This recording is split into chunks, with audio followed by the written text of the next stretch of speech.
Hey guys, welcome back to ArtosisCasts. Happy day! We have Zerg versus Protoss. Okay, we have Sacsri up here who has qualified for ASL once again, to no one's surprise, one of the strongest Zergs in the world. And he's going to be going up against a player. I've played against this player. I've seen this player around a lot. Maria, that's like a new ID for this player. I can't remember the old ID, but I remember the account that this is a part of. Just a highly ranked Protoss player. Not a lot to say about whoever this is, but, you know, this is someone that is obviously, like, on the, you know, very, very highly ranked on the ladder. Obviously gives good games to pros. But, yeah, not like ASL or anything like that yet. But, yeah, I don't know. I'm not exactly sure who this is. So we'll just call him Maria. And, yeah, we'll get into this. Thank you for tuning into ArtosisCasts. I'm sorry about the lack of Zerg vs. Protoss. It actually, well, just Zergs just haven't been active on the ladder. Like, it's been really, really weird. You know, at the pro level, so just to put this in perspective, right? At pro level play, and I'm talking like, let's call it 2700-ish MMR, Terran every single season for the entirety of StarCraft has by far the most games. Okay, Terran players literally just play more than everyone else. They have to. And then you have sometimes Protoss are really active, sometimes Zerg are really active, but it doesn't necessarily like overlap. Like, there are definitely periods where I feel like we get almost no Protoss games, and this period has been an almost no Zerg games, but Protoss players have been super, super active. Now, I don't know why or what causes this, right? Because I am a Terran player. I grind all the time. I know all the Terran players grind all the time. But yeah, this sometimes happens. And this is reflected. I'm releasing a few on the Artosis TV YouTube channel. I'm releasing a few videos on the ASL qualifiers and the ASL groups. And just to, like, the Terran and Protoss lineups are gigantic. They're like such ridiculously strong lineups. Like, we're really only missing like a couple pros from each that you would expect to be there. No spoilers, I guess, if you haven't watched those videos yet. But like, the Zerg line is very small in this coming season, and that coincides. Now, we don't know if this is like a causal thing or this just happens to be random, so I'm not like claiming that this is necessarily the reason. But the Zergs have just not been active on the ladder. So I don't know. Is that a part of it? Like, they're just not playing that many games. It might be. Like, my gut tells me that that has something to do with it. And it's like, you might say, oh, well, they're playing all, you know, like private games and stuff. Yeah, I'm sure they're doing some of that. Of course, everyone is. I'm just saying. It's just, it's funny that happened to occur. Anyways, let's look at this game and see where we're at. So we have Sacsri taking the 3 bases in this triangle formation. Down here, it has been a fast expansion with a forge. Into that gateway afterwards for Maria. Yeah, nothing. I should have just kept talking about the ladder. Nothing out of the ordinary. Very normal looking game right now. We'll see if a layer gets started. Yeah, layer here at the natural. Of course, you don't make it where the probe can see. And we'll see if Maria is able to get the probe out there to see that it is, in fact... Yeah, this is really good micro from Sacsri. Like, really putting a lot of damage on the probe, but very good juking and jiving there from Maria. So, gonna see the timing of that layer, and suddenly you know that there's not going to be a Hydra bus. So, probably sitting on one cannon should be fine for a bit. Single Zealot going out, and this Zealot probably won't go across the map. It'll probably walk beyond the Overlord's vision, sit for a moment, and then walk back, but we'll see about that. Doesn't necessarily have to go that way, but that's oftentimes a very strong move. No, Maria's going to go all the way. Okay. Oh, no. Okay, Maria does turn around. Okay, so that makes more sense to me. And in fact, kind of walking around a funny way. It's okay to, like, hide this on the map. It makes no sense to walk it out under the Overlord and then actually attack, because what you do is when you walk under the Overlord, they make more lings, right? It's like a pressure play, is to show the units. A very important aspect. In fact, just to talk some theory here for a moment, because really nothing aggressive is happening. I was actually thinking about this a lot lately, right? So you can't, it's very hard to attack when your opponent's units are faster than your units. Okay, this is one of the key things. Speed upgrades are incredibly important, but just in general, it's hard to attack when your opponent's units are faster because you can't retreat, right? So like, for instance, Zerglings against Zealots, you see a lot of these fake move outs where you start to walk out and it forces more unit production, less drone production, and then you walk back because if you try to attack, they're just going to surround your units and kill them. Right? The same thing happens from Terran's point of view against both Zerg and Protoss, where the army is just not as fast. So, yeah, I think these kind of feinting moves are some of the most important moves in the game. And maybe not fully understood by people why you really need to do it. Because you can't just sit in your base. Like, you have to force your opponent to do things, but you can't do that by attacking. Whereas the Speedlings can run all the way up here and then attack if it's possible or just run away if it's not. Right? So, just a little thing to add in. Okay, so we have the Corsairs out on the map.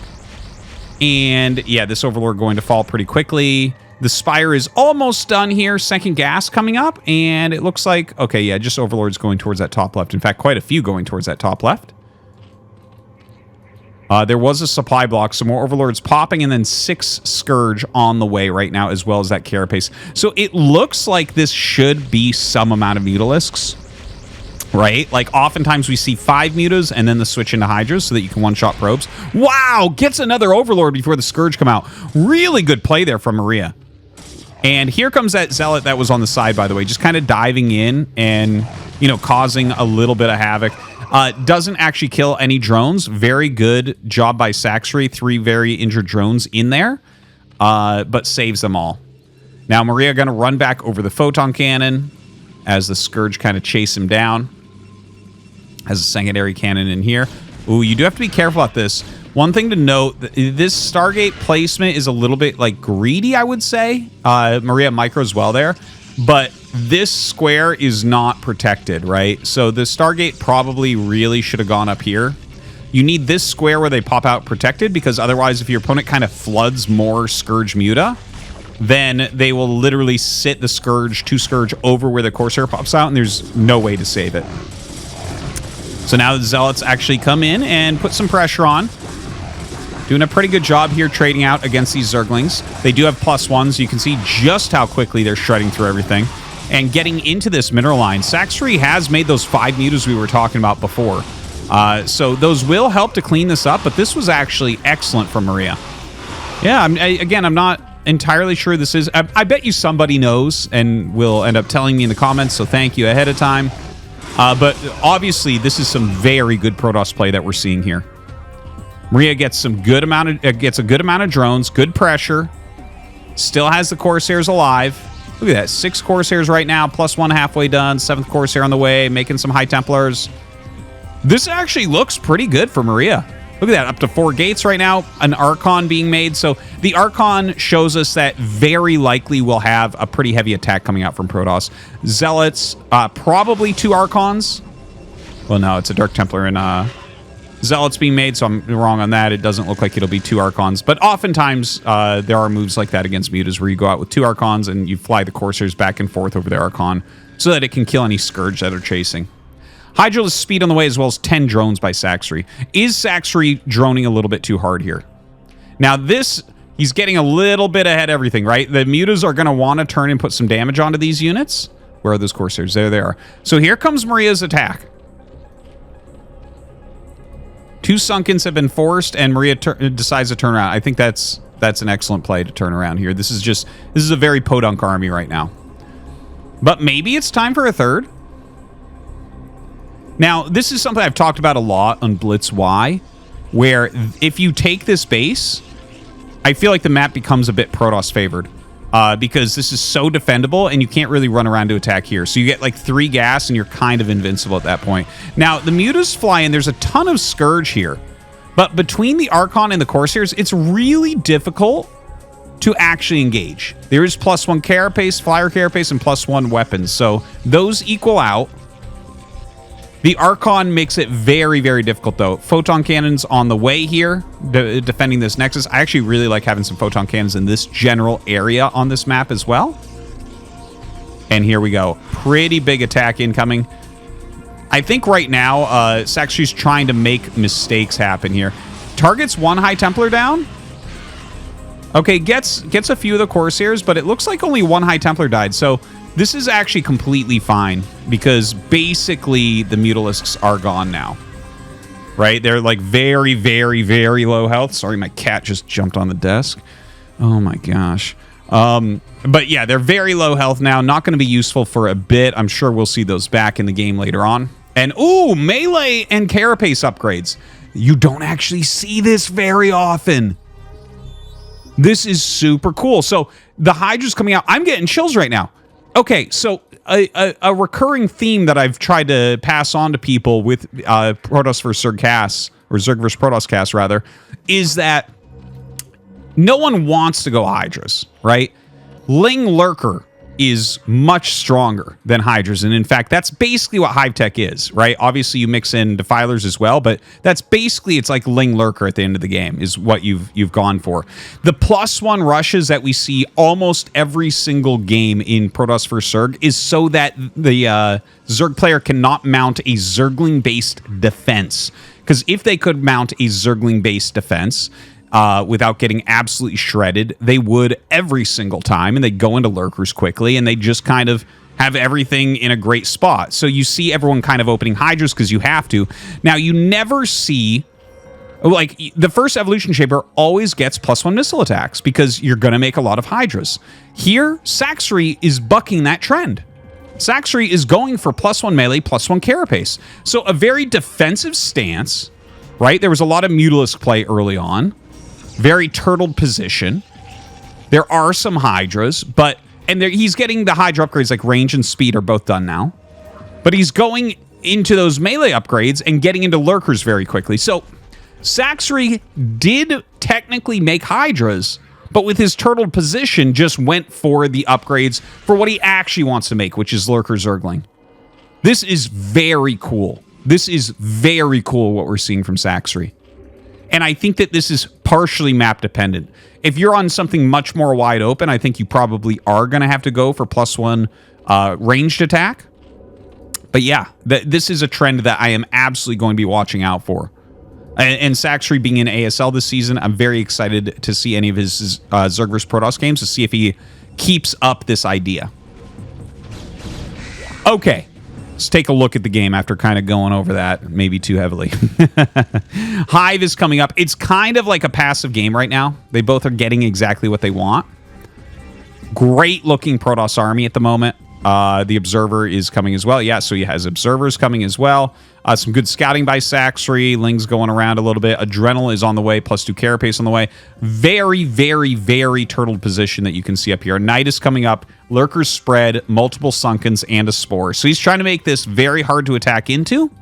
That doesn't mean Maria can't attack into it, but via the Nidus, you might be able to just save it straight up. And look at this, more colonies on the way. So, Sacsri trying really hard to turtle this enough. I don't know if that's actually enough against this army if this army runs in. This army looks like it should be able to bowl that over, but I don't know. Maybe between Nidus units coming out and then the rest of the army kind of attack moving that direction, he can hold. Now, looking at this, by the way, this is similar to what I was talking about with Protoss. You kind of defend this location and it's hard to attack. Same thing goes on here. Like, you could try to attack in there. It's a little bit hard. This area looks invincible to me. This is not something you ever want to attack. There's the other Nidus. And you can see right now Maria taking a 4th base location. Completely safe, too. Right? I do find it kind of funny to have the rallies here. I feel like if you're going to roam with this army, you probably want the rallies here. But anyways, an attack up is coming. Mass Scourge flying in. The Corsairs actually doing a pretty good job eliminating that. But the Corsairs will get picked off. Only 4 mutas remain. I don't think you can even make mutas again right now. But yeah, this is a lot of Dragoons trying to punch through here right now. Sacsri, with this many Lurkers, trying to hold on. This Lurker not being burrowed is a bit of a mistake. Starts moving some of his army around the other side, and you can see the Lings just flooding in here. And yeah, you can size storm them. You can be pretty efficient against them, but you have so many. And now the flank comes up, right? There's still Lurkers and Lings coming from this direction, and here comes the flank. So you can see just the ridiculous strength of these Cracklings getting in on top of these Dragoons. Going to stomp through just about everything. just a great defensive position there from Sacsri. It looked pretty good for Maria at the beginning, and in fact, Maria's still pushing. A rally of Zealots come up and are helping to kind of break through. I actually think Sacsri's going to be fine, though. Even though this kind of looked good, I think that this was too wasteful of the army. Just about every High Templar died. I mean, you made some Archons, you saved a few goons, so it's not like this wasn't... I wouldn't call this exactly a throw. I don't think that this was the correct location to attack, but if Maria breaks it, like right now, then it would have been, right? I don't see that occurring, but maybe. There's not a lot of Psi Storm. So, for instance, when these Lurkers pop out, yeah, look at this. Lurkers pop out, Dark Storm goes down. Okay, that's an excellent Psi Storm right there on 2 of those Lurkers. Maria might actually be able to break him. Goes after this Nidus. Another Dark Storm goes down. Really, the Dark Storm is negating all of the Dragoon damage. So the Dragoons are somewhat useless here. The Archons do not do as well either. Only their splash damage hits under that Psi Storm. So as the Zealots start to run out, you're having a harder and harder time breaking this. But look at that. The double Storm kills 3 Lurkers right here. Maria keeping that pressure on. Sacsri's supply getting pretty low.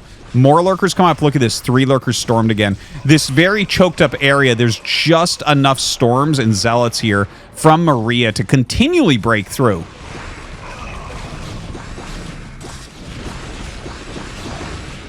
Wow. Just like barely by the skin of his teeth, Maria breaking through absolutely everything.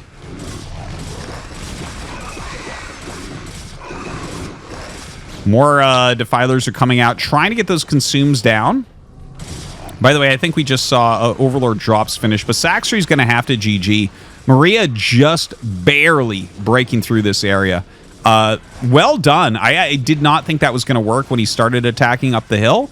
I think that the turning point was really the stacks of Lurkers, where it was like 2 Lurkers, then 3 Lurkers, then 3 Lurkers all died that were close to each other by Storm, right? If those are spread a little bit more, I actually think, because that was just over the edge where Sacsri couldn't hold. I think there's a much better possibility for Sacsri to hold there, but also, yeah, it's very, very cramped up here. So that might be why Maria decided to attack like this. Anyways, a great game. A great game from Maria. And I love the idea that Sacsri showed there.